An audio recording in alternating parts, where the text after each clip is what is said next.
అంబటి రాయుడు కీలక ప్రకటన చేశాడు. దుబాయ్ వేదికగా జరిగే ఇంటర్నేషనల్ లీగ్ టీ20 ఆడనున్నట్టు వెల్లడించాడు. ఈ నెల 19 నుంచి మొదలయ్యే ILT టీ20లో ముంబై ఎమిరేట్స్ ప్రాతినిధ్యం వహించనున్నట్టు తెలిపాడు. ట్విట్టర్ ద్వారా క్రికెట్లోకి పునఃప్రవేశించినట్టు అంబటి రాయుడు వెల్లడించాడు.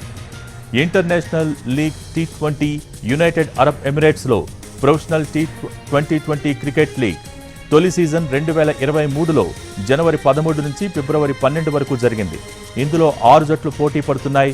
Abu Dhabi Knight Riders, Dubai Capitals, Desert Vipers, Gulf Giants, MI Emirates, Sharjah Warriors జట్లు ఉన్నాయి.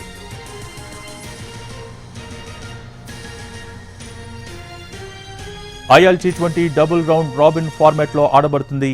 ప్రతి జట్టు ఒకదాంతో ఒకటి 2 సార్లు ఆడుతుంది. రెగ్యులర్ సీజన్ ముగిసే సమయానికి మొదటి 4 స్థానాల్లో నిలిచిన జట్లు ప్లే ఆఫ్స్కు అర్హత సాధిస్తాయి. ప్లే ఆఫ్లలో సెమీఫైనల్, 3వ ప్లేస్ ప్లే ఆఫ్ మరియు ఫైనల్ ఉంటాయి.